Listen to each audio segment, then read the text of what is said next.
Bien, mis hermanos y amigos, la predicación o sermón de esta mañana tiene el siguiente título a modo de resumen o de esencia de lo que vamos a estar considerando.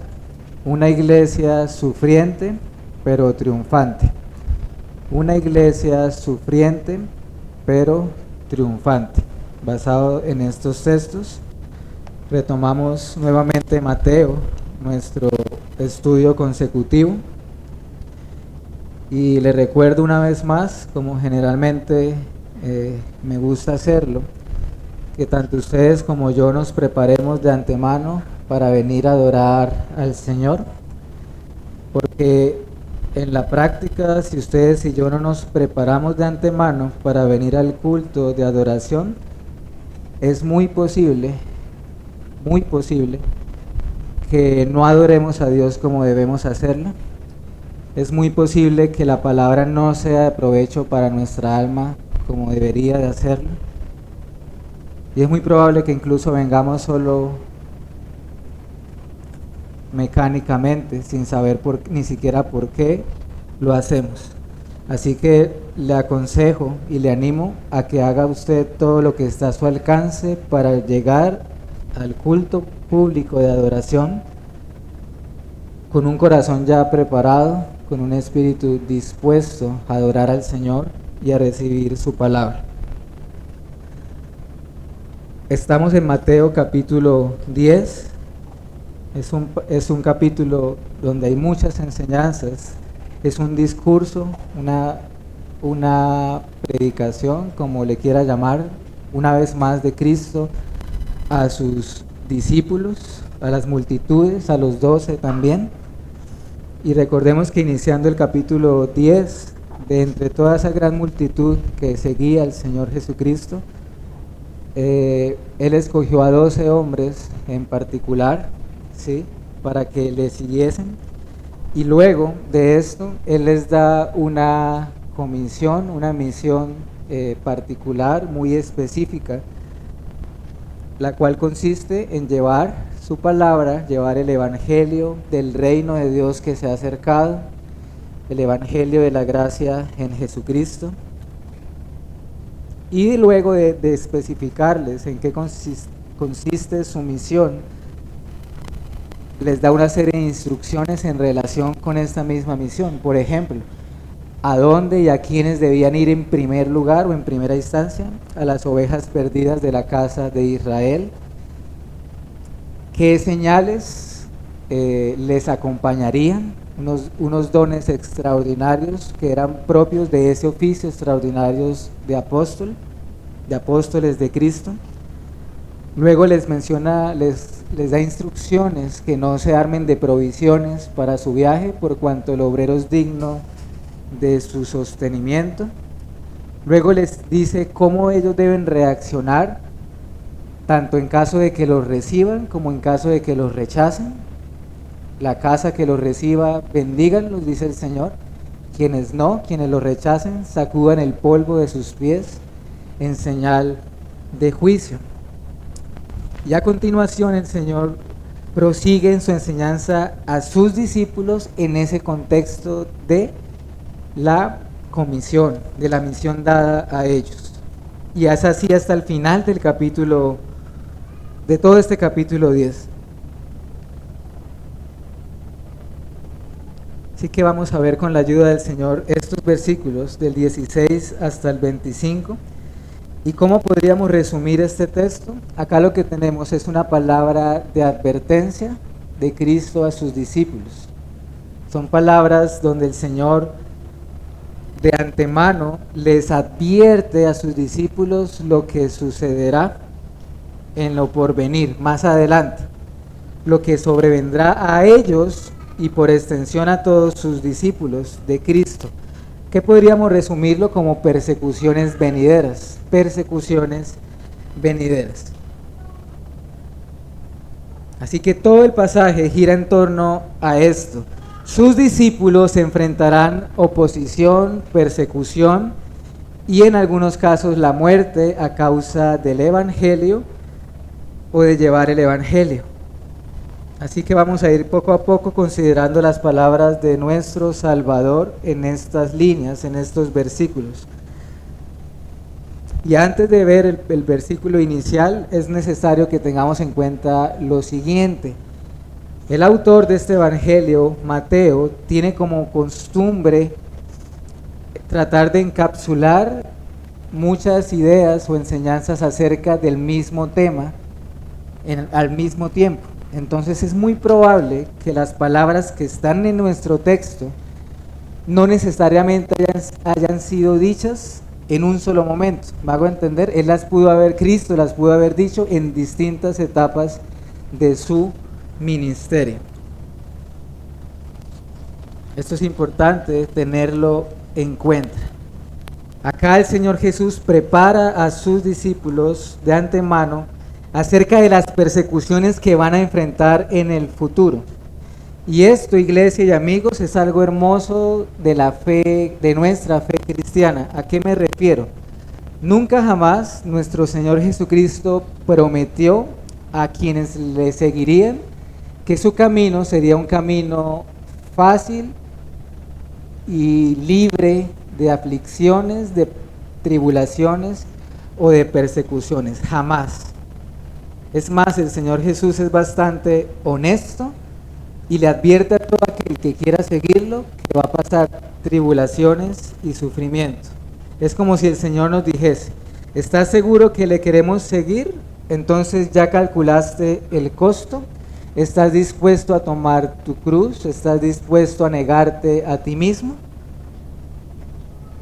Pero, ¿por qué muchos de nosotros, por el obrar de Dios, hemos decidido seguir a Cristo, mis hermanos? Porque el Evangelio es tan hermoso y sus promesas son tan fieles, como cantábamos hace un momento en el himno, que su pueblo se aventura a seguir a Cristo sin importar las consecuencias que sean, y todo para darnos cuenta que ciertamente vale la pena seguirle, ¿cierto? Sin importar lo que nos acontezca o lo que nos ocurra. Así que es bueno que si usted va a seguir a Cristo, calcule el costo antes de seguirlo. Él mismo lo dijo. Nuestro Salvador, como tantas otras veces, hermanos y amigos, Él llama a sus discípulos o a su pueblo sus ovejas. Él los llama su rebaño. Y acá utiliza nuevamente esta figura de ovejas y las trae en su enseñanza a sus discípulos. Los envío como ovejas en medio de lobos. Los envío quiere decir que ellos fueron enviados, puestos aparte para una misión, enviados, emisarios de Cristo. Pero ¿a dónde o a quiénes serían enviados? Puesto que evidentemente no todos son ovejas del Señor, ¿cierto? No todos son ovejas del Señor.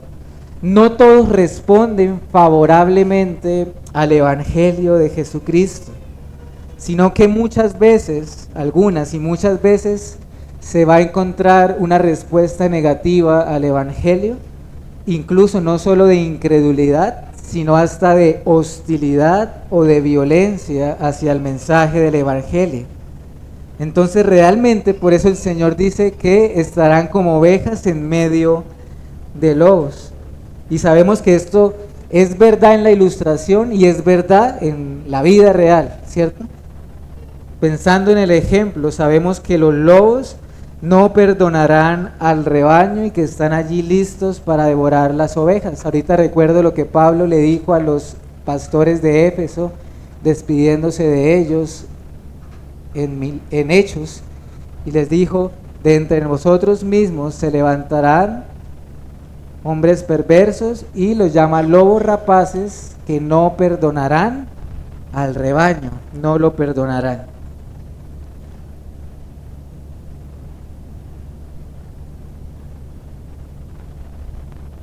Entonces mire que el Señor está diciendo acá que aunque debían ir a Israel, en Israel no todos eran ovejas.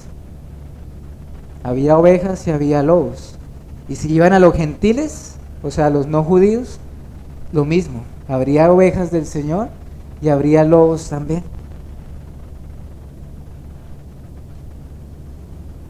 En otras palabras, así como Cristo Jesús fue enviado por su Padre como cordero en medio de lobos a un mundo hostil que ama las tinieblas, de la misma manera el Señor Cristo envía a sus discípulos a un mundo que es hostil a Cristo y a su Evangelio, que aborrece a Jesucristo y aborrece a los suyos.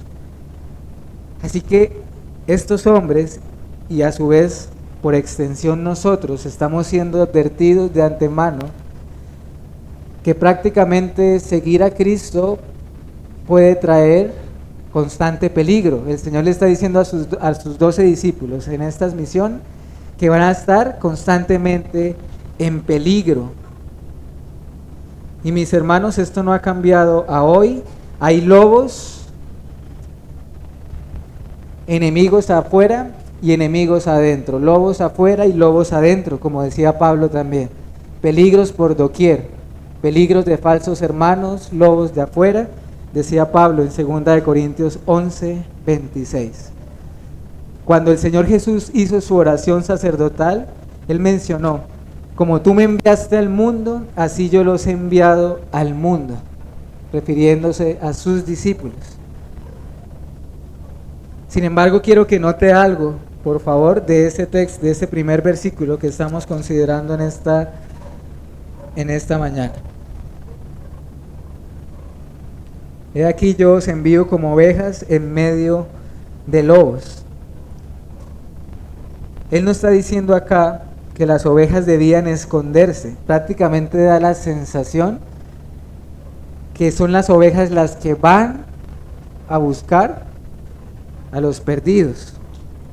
Son las que van a buscar a resplandecer a un mundo en tinieblas con la luz del Evangelio. ¿Me hago entender? O sea, la imagen no es como unas ovejas que están retrocediendo, sino como unas ovejas que están más bien avanzando, aunque en peligro sí, pero avanzando.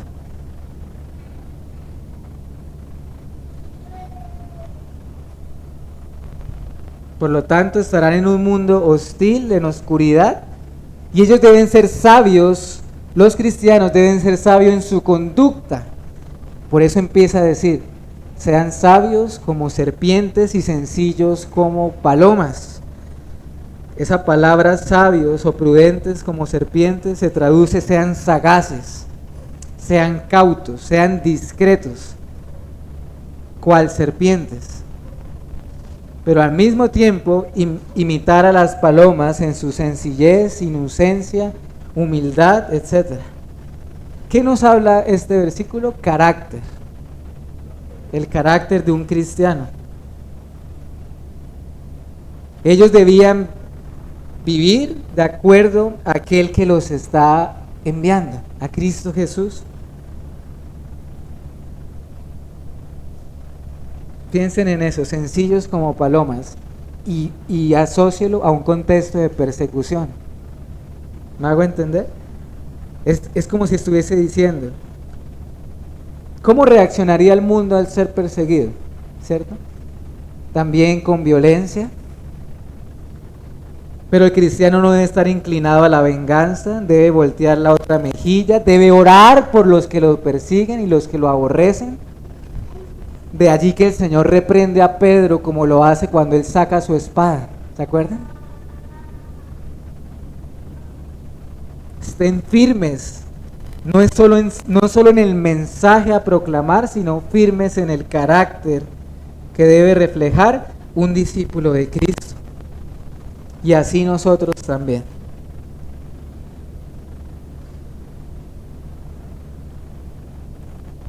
Luego en nuestro texto, el Señor comienza a advertirles y prácticamente a profetizarles, porque esto casi es una profecía que hace el Señor, a que estén atentos, porque en ocasiones serán aprehendidos, serán puestos en prisión, serán entregados a autoridades tanto religiosas como civiles, concilios, por el delito, entre comillas, o el crimen de ser discípulos de Cristo o de testificar acerca de Cristo Jesús.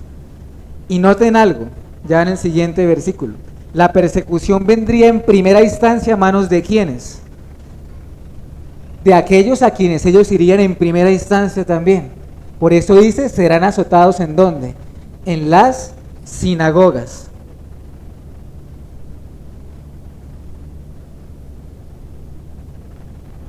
Hermanos, aquellos lugares donde la nación de Israel adoraba a Dios, en esos mismos lugares donde la gente alzaba su voz y le adoraba y leía las escrituras, en esos mismos lugares acusaron y azotaron a hijos e hijas de Dios. Qué contradicción más grande, ¿no le parece? En el mismo lugar de adoración. Así sucedió con Cristo cuando fue azotado por el sumo sacerdote Caifás, por quienes los principales y las autoridades de Israel lo abofeteaban, le decían, adivina quién te bofeteó, quién lo hizo. Y quiero que vayamos al libro de Hechos, porque vamos a estar recurriendo allí constantemente. Hechos capítulo 5 inicialmente. No pierda Mateo 10, que es nuestro texto, y mantenga separado el libro de Hechos, porque voy a estar yendo constantemente al libro de Hechos. Hechos 5, versículo 17 y 18. Entonces, levantándose el sumo sacerdote y todos los que estaban con él, esto es, la secta de los saduceos, se llenaron de celos y echaron mano a los apóstoles y los pusieron ¿en dónde? En la cárcel pública. Versículo 27 del mismo capítulo. Cuando los trajeron, los presentaron ante el concilio y el sumo sacerdote les preguntó diciendo, ¿no os mandamos estrictamente que no enseñaseis en ese nombre? Versículo 40 y 41. Y convinieron con él, del mismo capítulo, y llamando a los apóstoles, después de ¿qué cosa? Azotarlos, le intimaron que no hablasen en el nombre de Jesús y los pusieron en libertad. Y ellos salieron de la presencia del concilio gozosos de haber sido tenidos por dignos de padecer afrenta por causa del nombre. Segunda de Corintios capítulo 11. El apóstol Pablo da el siguiente testimonio.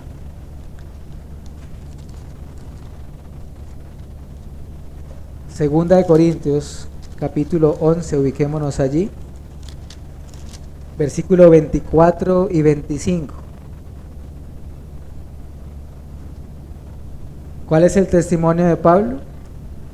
De los judíos 5 veces he recibido 40 azotes menos uno. Y luego dice, 3 veces he sido azotado con varas. ¿Para qué menciono o citamos estos textos? Para que empecemos a ver el cumplimiento de las palabras de nuestro Señor Jesucristo. Azotados en las sinagogas. Y volviendo a Mateo, recuerden, no pierda de vista Hechos, manténgalo separado. Ellos van a comparecer también ante tribunales de los gentiles, gobernadores y hasta reyes o hasta emperadores, jueces, magistrados, por causa de Jesucristo. Y saben, esto muestra el impacto que tuvo o que puede llegar a tener el Evangelio, para que hombres sin letras, sin estudios, comparezcan ante eminencias como estas, ¿cierto? Grandes gobernantes. Hay un testimonio en la Biblia que dice, estos cristianos que trastornan al mundo. Hechos 17:6, anote esas referencias. Trastornaron el mundo. Cristianos que trastornaron el mundo. Esto de la persecución es una de las cosas que más refleja la maldad del hombre, del ser humano. ¿Cuántos han sido encarcelados, juzgados y muertos por dar testimonio de Cristo o por seguirle fielmente? Pero el punto es el siguiente, mis hermanos y amigos, siempre ha sido así. ¿Acaso no mató Israel a todos los profetas que Dios enviaba? A todos ellos, a todos y cada uno de ellos, a todos los que Dios les envió, eran apedreados. Y al mismo hijo, al heredero, como dice una parábola, le dieron muerte. Pero el hecho de que fueran llevados ante concilios y tribunales abriría en las providencias de Dios las puertas para que el evangelio llegara a los gentiles también. Noten que en Mateo 10 dice, esto será para testimonio de ellos. ¿Qué vemos en las Escrituras? Vemos a Cristo Jesús compareciendo ante hombres como Pilato y Herodes. Ante Pilato todos conocemos la historia. Ante Herodes, dice la Biblia, que Herodes se alegró en ver a Jesús, pero tenía una curiosidad pecaminosa y le hacía preguntas, pero el Señor no respondía nada. Lucas 23, versículo 1 y 7. Luego vemos en Hechos a Pablo compareciendo ante gobernadores romanos como Félix, como Festo, y hasta incluso en una ocasión ante un hombre llamado Agripa, que le llegó a decir, Pablo, por poquito me persuades a ser cristiano. Y luego lo vemos compareciendo ante el emperador mismo, al César Apelo.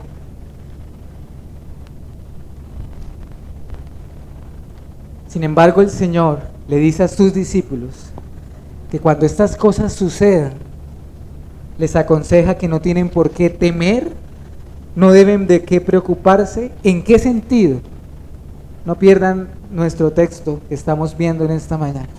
Él les dice, no se preocupen por lo que han de qué, de hablar. ¿Cuál es el contexto? La persecución y comparecer ante tribunales. No se preocupen, es la frase en nuestro texto, nuestro idioma, tomado del original. No se llenen de ansiedad o de afán por su defensa. Pablo está pensando, acá el Señor está pensando en el momento en que los cristianos van a tener que presentar una defensa cuando estén siendo juzgados. Y esto era muy común, muy importante, ¿saben por qué? Porque en aquel tiempo era muy común entre los paganos e impíos que eran llevados a los tribunales. Ellos contrataban a los mejores oradores, los más elocuentes, para que presentaran defensa de ellos. El Señor le está diciendo a sus discípulos que no necesitan nada de eso. ¿Por qué? ¿Por qué? Porque el mismo Espíritu de Dios pondría sus palabras en su boca cuando fuese necesario hacerlo. Y acá quisiera mencionar dos asuntos en cuanto a esto. Uno, esto no se debe confundir con que no se deba preparar una predicación del Evangelio, o un sermón, o una enseñanza. Hay muchas sectas que hacen esto, ¿sí saben? Que literalmente piensan que el predicador se ha de parar y lo que primero le viene a la mente, eso es lo que ha de hablar. Pero miren, acá hay una promesa, pero esa promesa está ligada a un contexto en particular. ¿Cuál es? Cuando estén siendo perseguidos y tengan que presentar una defensa. Ahora, algo más. El Dios Trino es el que va a hablar por boca de ellos. ¿Saben por qué digo en nombre del Dios Trino? Es algo que me llamaba mucho la atención. Porque si vamos a textos paralelos que están hablando de lo mismo, nos habla del Dios Trino. En nuestro texto de Mateo 10, versículo 20, nos dice, no sois vosotros los que habláis, sino ¿quién? El Espíritu de vuestro Padre. Bien, vayamos a Lucas 21. Las mismas palabras, el mismo contexto, el mismo escenario. Lucas 21, versículo 14 y 15. Lucas 21, 14 y 15. Proponed en vuestros corazones no pensar antes cómo habéis de responder en vuestra, ¿sí lo notan? Defensa. Y miren lo que dice ahora. Porque ¿quién os dará palabra? ¿Y quién está hablando? Cristo. Yo os daré palabras y sabiduría, la cual no podrán resistir ni contradecir todos los que se opongan. Entonces, en Mateo dice, el Padre dará palabra. Acá, Cristo les dará palabra. Y ahora vamos a Marcos 3:11. Marcos 3:11.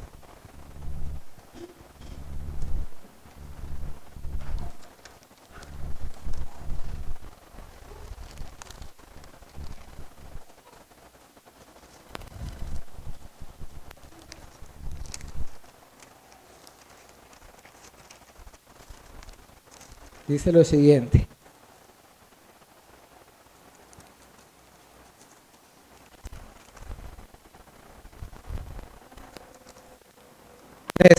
Marcos 13:11. Marcos capítulo 13, versículo 11. Marcos 13:11. Pero cuando os trajeren para entregaros, no os preocupéis por lo que habéis de decir, ni lo penséis, sino lo que os fuere dado en aquella hora, eso hablad, porque no sois vosotros los que habláis, sino ¿quién? El Espíritu Santo. Así da la Escritura ese testimonio de que ellos hablarían en nombre del Dios Trino en aquel momento. Y hermanos, en Hechos de los Apóstoles se ve el cumplimiento de esta promesa. En una ocasión, cuando Pedro y Juan estaban compareciendo ante un tribunal y los sumos sacerdotes los estaban cuestionando con la pregunta: ¿con qué potestad o en nombre de quién hacen esto? La Escritura da testimonio y dice lo siguiente: entonces Pedro, lleno del Espíritu Santo, se levantó y les dijo: gobernantes del pueblo y ancianos de Israel. Hechos 4, versículo 5 en adelante, ¿lo notan? Comparecieron ante un tribunal y el apóstol Pedro, dice la Biblia, se levanta y dice: ¿lleno de quién? Del Espíritu Santo. ¿Qué vemos acá? Un cumplimiento real, literal, de las palabras dadas por Cristo. Así que el Señor les daría las palabras adecuadas en el momento adecuado. Avancemos en nuestro texto de Mateo 10, 16 en adelante. Y ahora fijemos nuestra atención en los versículos 21 y 22. 21 y 22.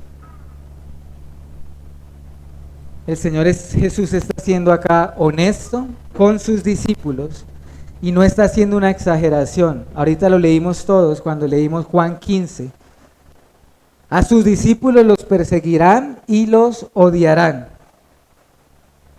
Está hablando de la violencia que experimentarán los discípulos.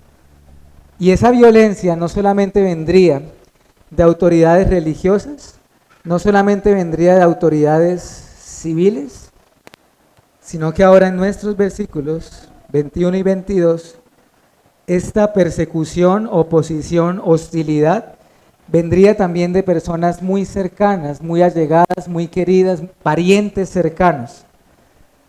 Y mis hermanos, a nosotros vemos esto y nos parece algo que como que no es posible, como que no es real. Y hemos escuchado testimonios de hermanos que han sido desterrados de sus propias familias, de sus propios hogares, como si no fuesen ya hijos, como si ya fuesen padres, por causa de Cristo. Así que vemos acá hermanos entregando a hermanos, hijos entregando a padres y padres dando a muerte a sus hijos. ¿Por causa de qué? Del nombre de Jesucristo.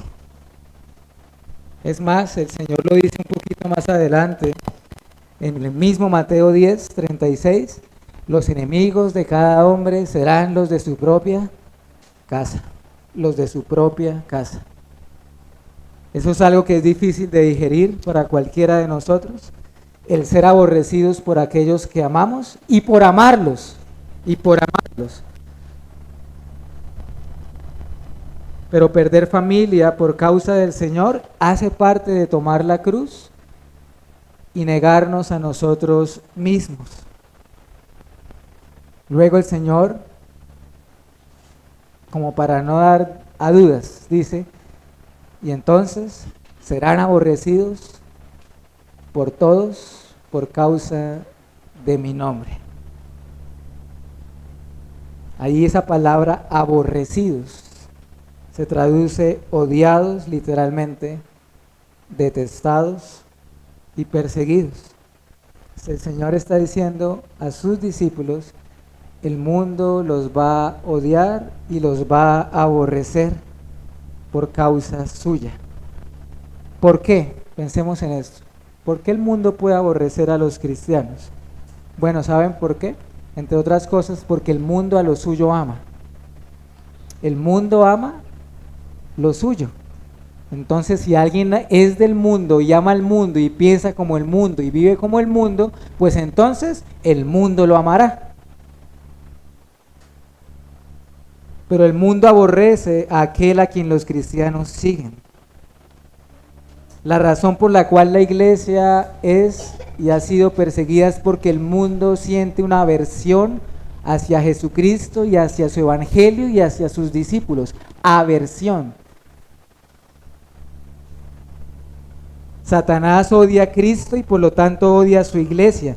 Por lo tanto el mundo también lo hará. Un mundo que está bajo el Dios de este siglo, como lo llama la Escritura, a Satanás. ¿Por qué el mundo no puede odiar? ¿Por qué el mundo no puede amar a los cristianos? Porque ¿quién es el que mora en ellos, mis hermanos? ¿Quién mora en los creyentes? Pensemos en Saulo, ¿cierto? ¿Cuál era lo que había en el corazón de Saulo? Para con la iglesia me refiero. Hechos capítulo 8, versículo 3. Hechos 8:3. Hechos 8:3. Y Saulo asolaba la iglesia y entrando casa por casa arrastraba a los hombres y a mujeres y los entregaba en la cárcel. Luego por allá en Filipenses, Pablo, dando testimonio de su vida pasada, decía, en cuanto al celo, perseguidor de la iglesia. Filipenses 3:6. ¿Por qué el mundo puede aborrecer a los creyentes? Bueno, porque al mundo le fastidia que los cristianos no caminen con ellos en su vida desenfrenada e impía. Porque los creyentes le recuerdan a los impíos que su vida está mal y que necesitan a Cristo. Así que, amado hermana o hermana, no ames el mundo ni las cosas que en él hay, como dice Juan. Pero también al mismo tiempo puedes esperar que el mundo no te ame, que el mundo te aborrezca. Así que hemos de crucificar al mundo y viceversa también, en ese sentido. Gálatas 6:14. Morir a este mundo, pero que al mismo tiempo nosotros muramos a él.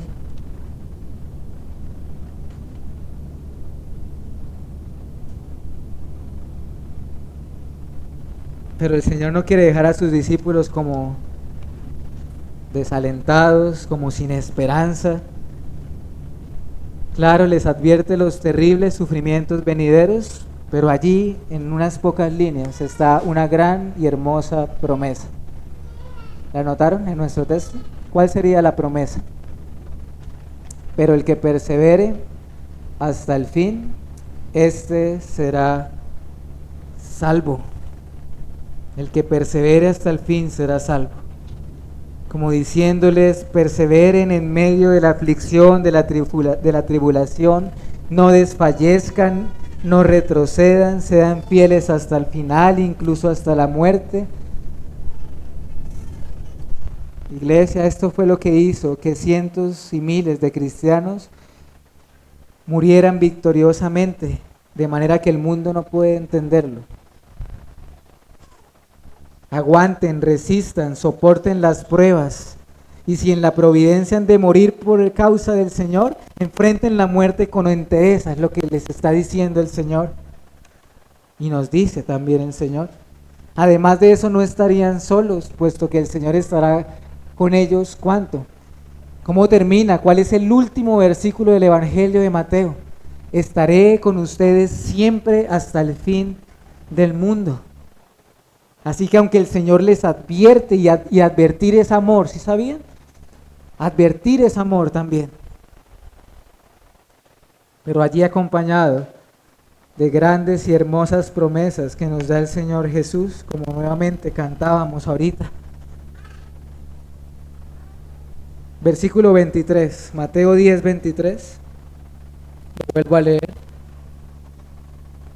Mateo 10, 23. Cuando los persigan en esta ciudad, huid a la otra, porque de cierto os digo que no acabaréis de recorrer todas las ciudades de Israel antes que venga el Hijo del Hombre.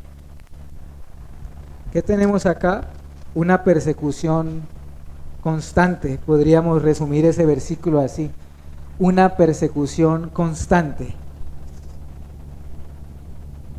Cuando los persigan, o sea, si lo notan, está casi quedando por sentado que va a suceder. Ellos debían huir, o sea, cuando en una ciudad experimentaran persecución, huyan a otra, es lo que les dice el Señor. ¿Qué deseo resaltar acá? Huyan a otra. Y recordemos el versículo con el cual iniciamos: sean astutos como serpientes. ¿Lo notan a lo que quiero llegar? El cristiano no es uno que busca el martirio intencionalmente. ¿Lo notan? Claro, si los discípulos tenían la posibilidad de escapar, ¿qué debían hacer ellos? Escapen. Si deben morir en el ejercicio de su misión, mueran para el Señor. Pero si tienen opción de huir, huyan. Veamos un ejemplo, Hechos 9:25. Un ejemplo muy curioso que nos da el Nuevo Testamento, de un apóstol huyendo de la muerte. Hechos 9:25.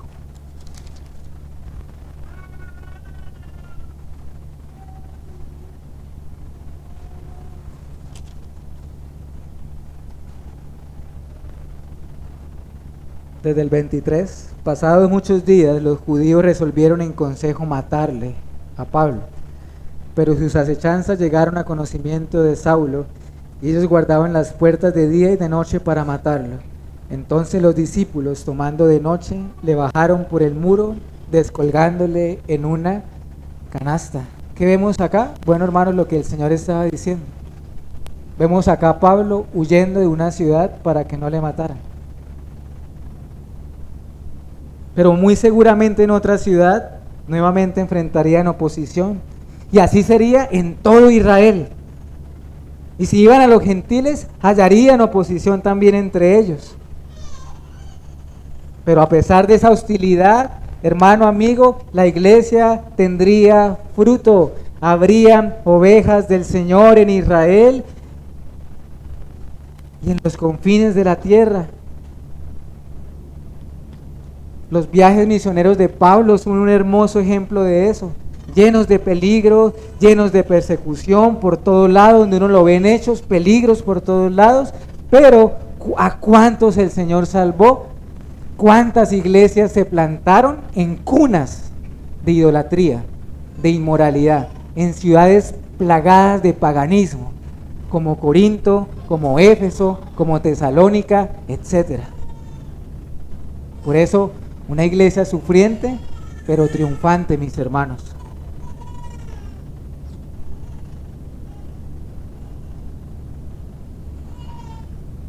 Ahora, esas palabras que el Señor dice no terminarán de recorrer todas las ciudades de Israel antes de que venga el Hijo del Hombre, hermanos. Es importante, claro, acá hay una dificultad grande, porque si el Señor Jesús se está refiriendo acá a su segunda venida en gloria, el Señor ha mentido y se equivocó en su profecía.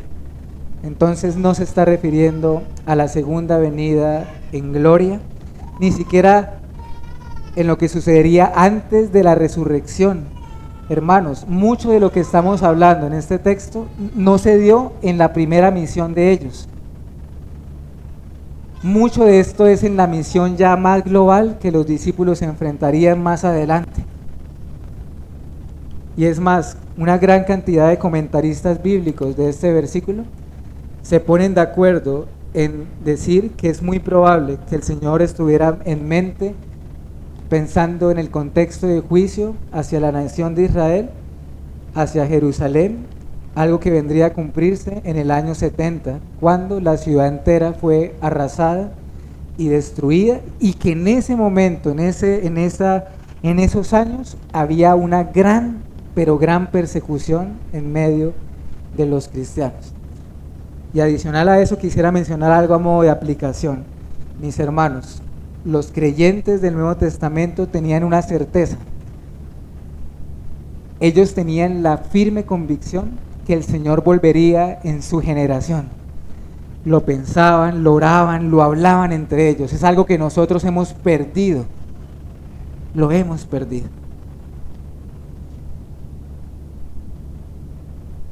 Ahora, antes de ir a los últimos 2 versículos, en el tiempo que nos resta, yo quisiera aprovechar este mismo punto para enfatizar la persecución constante que ha tenido la iglesia. Sé que esto no lo dice nuestro texto, desde luego, pero lo menciono porque tiene que ver con lo que estamos viendo en esta mañana, y lo menciono para que podamos dimensionar un poco el cumplimiento de las palabras de lo que el Señor dijo acá.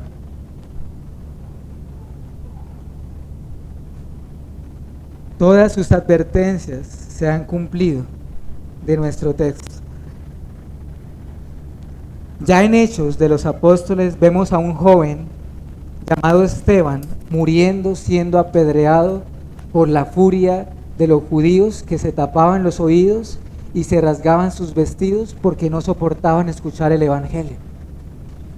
Y allí vemos a este hombre alzando sus ojos al cielo y muriendo como el primer mártir de la iglesia primitiva. Luego, inmediatamente después, en Hechos 8:1, vemos que a raíz de la muerte de este joven Esteban, se levantó, dice el texto, una gran persecución en Jerusalén. Y algo que meditaba en esto, que leía y que me sorprendió mucho, es que Dios usó esa persecución, a la cual hago mención ahorita. ¿Saben para qué, mis hermanos? El Señor es hermoso. ¿Saben para qué usó esa persecución? Para llevar el evangelio a los samaritanos. Y a su vez, se plantó una iglesia en Antioquía. Y de Antioquía, ¡pum!, los viajes misioneros del apóstol. Así son como los caminos del Señor, son misteriosos y a veces no los podemos comprender. Luego en Hechos se nos habla del martirio de Jacobo, el hermano de Juan, en Hechos capítulo 12. Allí un hombre llamado Herodes, para congraciarse de los judíos, toma al apóstol Jacobo y lo ejecuta con la espada. Luego intenta hacer lo mismo con Pedro.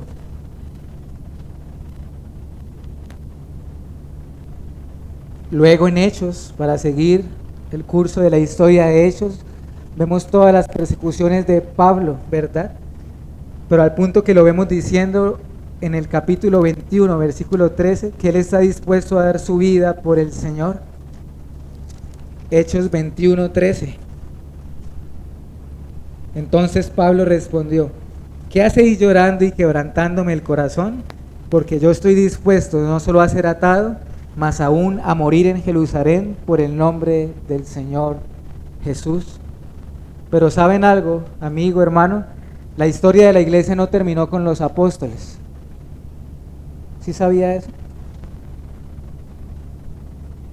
Si no, no estaríamos acá. Oímos hablar de terribles persecuciones a lo largo de la historia de la iglesia. Y solo por mencionar algunas de ellas: persecuciones imperiales en Roma, en los primeros siglos del cristianismo, bajo los emperadores que nosotros ahorita no alcanzamos ni a imaginar, emperadores más sanguinarios y despiadados de la historia, cristianos que se convirtieron en un espectáculo,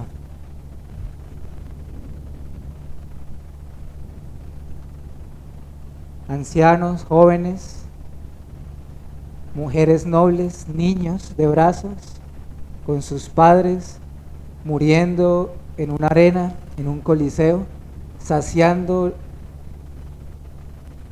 la maldad de aquellas personas.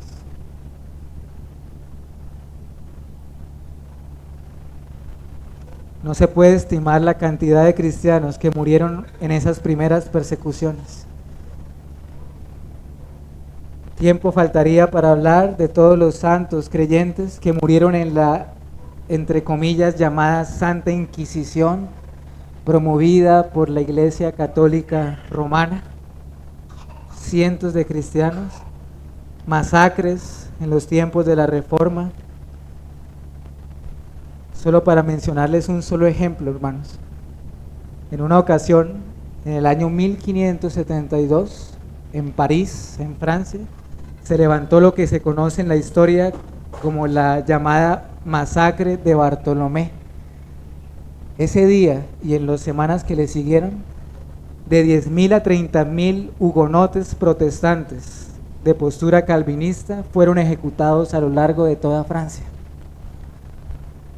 Hay un libro que les recomiendo, llamado El Libro de los Mártires, de John Fox, donde se registra el martirio de cristianos desde los primeros siglos hasta la época más reciente. Y el punto es el siguiente, mi hermano y amigo: la persecución que el Señor ha anunciado no ha cesado tampoco.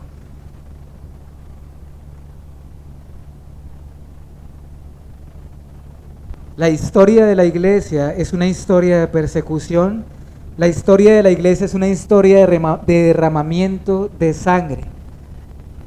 Pero es una historia de triunfo, de victoria.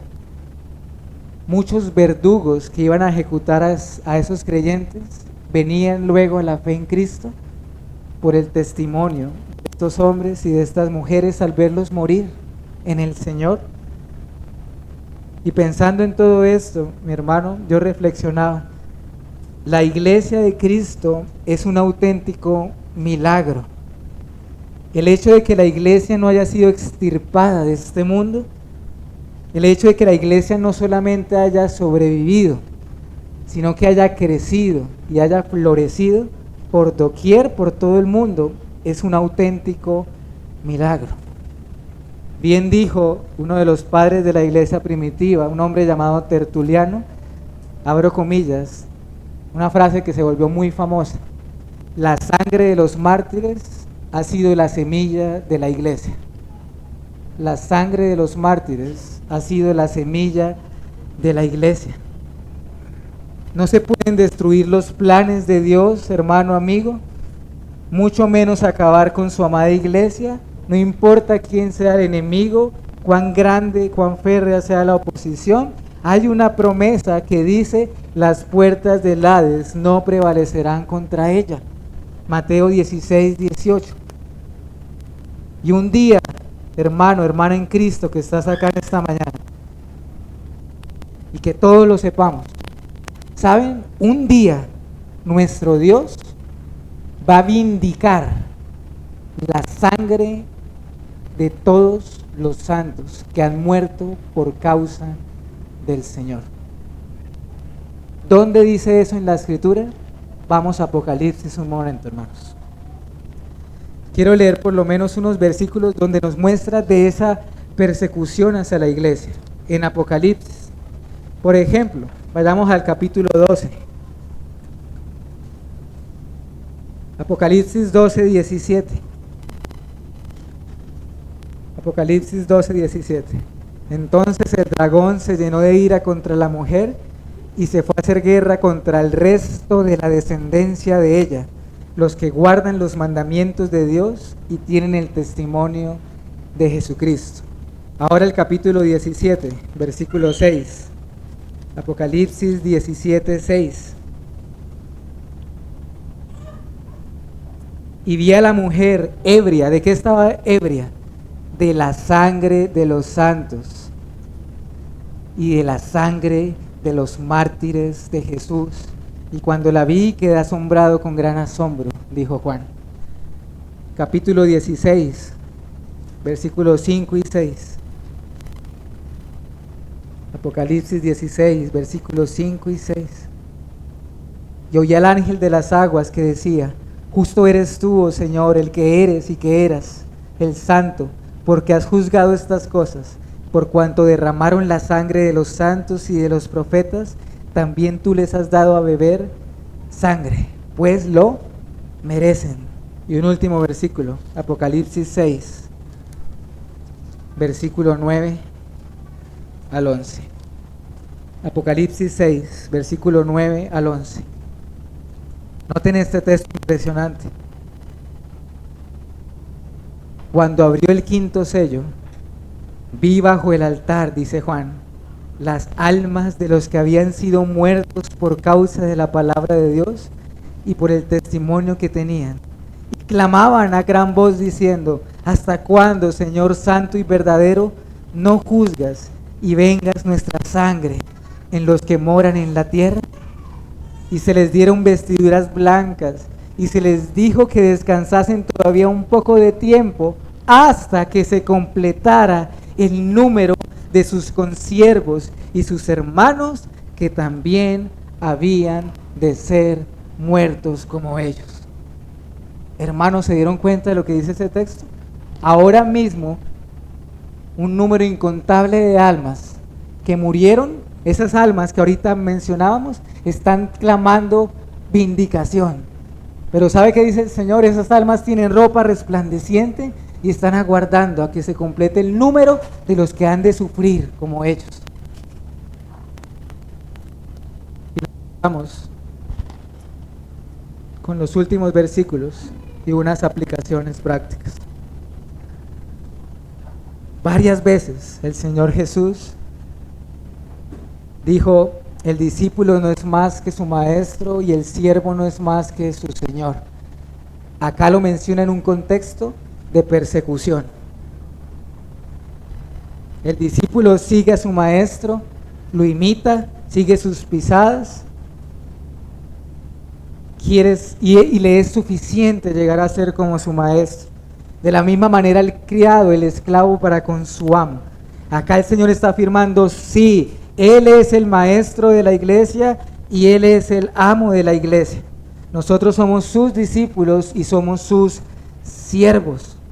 Y Él trae este ejemplo para traerlo al contexto de la persecución. Y prácticamente les está diciendo: no esperen otra cosa.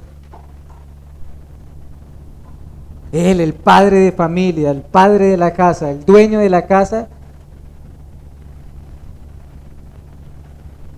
fue calumniado, murmurado, perseguido y ejecutado en crucifixión.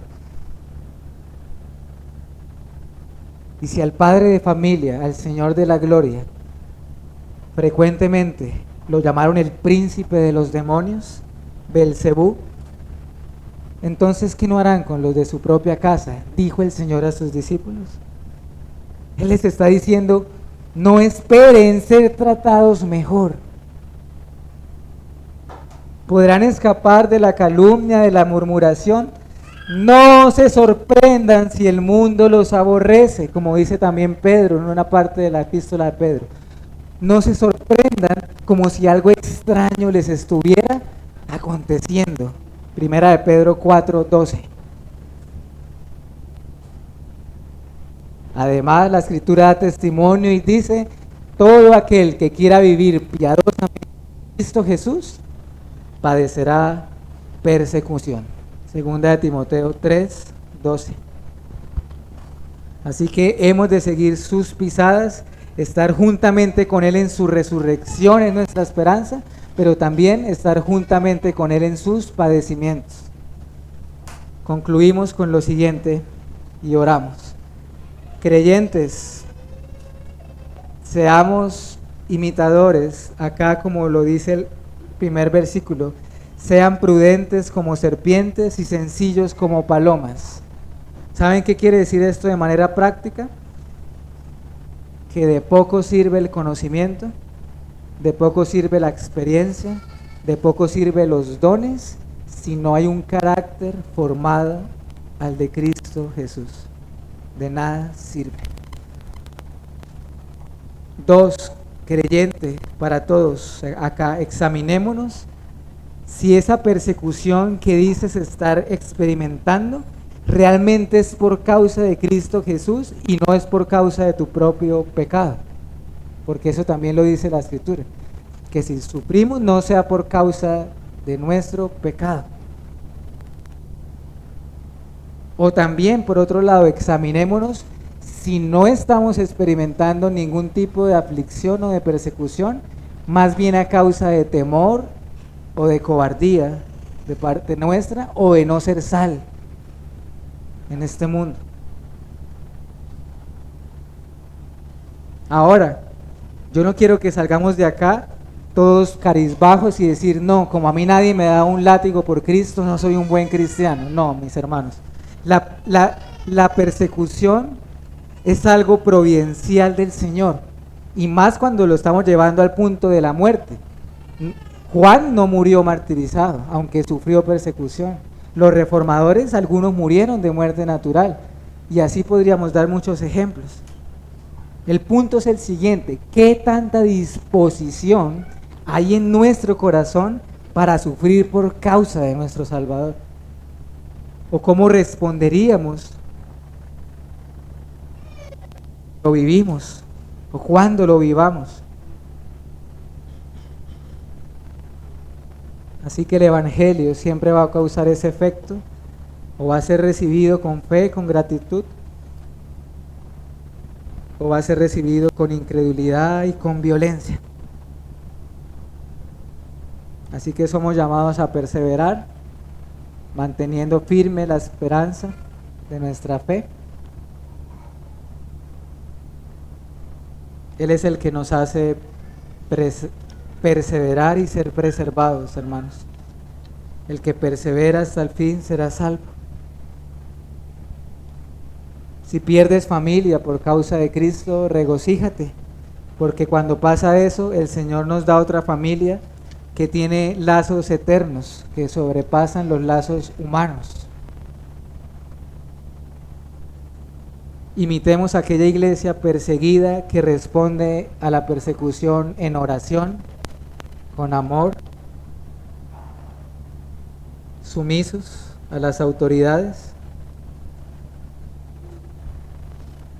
Si sufres por causa del Señor, considéralo un honor, como los discípulos que se regocijaron en gran manera por haber sido dignos de sufrir por causa del Señor.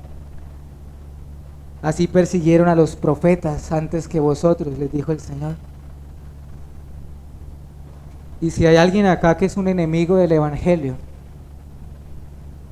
si eres de los que rechaza el Evangelio y a sus mensajeros, si hay alguien acá que es de los que cierra sus oídos y se burla de los cristianos y de sus mensajeros, si hay alguien acá que quizás no lo dice con su boca, pero con su actitud muestra desprecio hacia el Evangelio, déjame decirte que hay de ti, porque el juicio para esa persona será grande.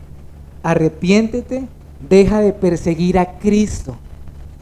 Cuando Saulo iba camino a Damasco, Cristo se le apareció y le dijo: Saulo, ¿por qué me persigues a mí? ¿Sí lo notan? Perseguir a Cristo, a la iglesia, es perseguir a Cristo. Y aborrecer a Cristo es aborrecer a aquel que lo envió a Él, al Padre. Así que demos gloria a Dios por su fidelidad, porque sus advertencias son ciertas y verdaderas. Hemos visto su cumplimiento, hermanos. La persecución no es algo del futuro que va a pasar en los días finales. ¿Qué hemos visto, hermanos? Todo el tiempo ha habido persecución, todo el tiempo. Podríamos decir perfectamente que desde que el Señor vino estamos en los últimos tiempos, donde la violencia no ha cesado hacia su pueblo.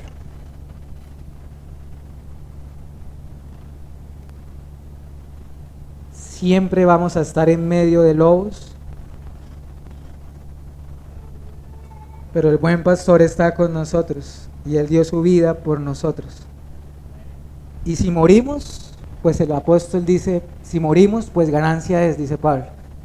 El vivir es Cristo y morir es ganancia. Oremos. Señor, tu palabra, oh Dios,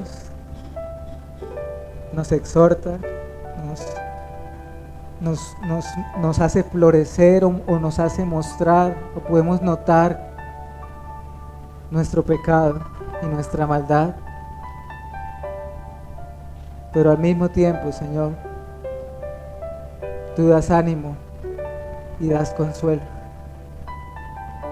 Gracias por lo que nos has hablado en este tiempo, en esta mañana. Te glorificamos porque fiel es el que ha hecho la promesa, el cual también lo hará. Y damos gracias porque en verdad las puertas del Hades no han prevalecido contra tu iglesia, y así será, Señor. Tu promesa permanecerá fiel hasta el final. Ayúdanos a ser fieles a ti. Ayúdanos a no temer sufrir por causa de Cristo. Y rogamos nuevamente, como el pastor Noel oraba ahorita al inicio, por esa iglesia hoy que está siendo perseguida por causa del nombre de Cristo. Ayúdales, Señor, para que su fe no falte. Y ayúdanos a nosotros, Señor, también a estar dispuestos, si es tu voluntad, a sufrir por tu causa. Si tú moriste por nosotros, Señor, que estemos dispuestos a recibir burlas, críticas, lo que sea, y aún hasta la muerte. Te lo pedimos, ayúdanos a vivir en Cristo y a morir en Cristo también. Amén y amén.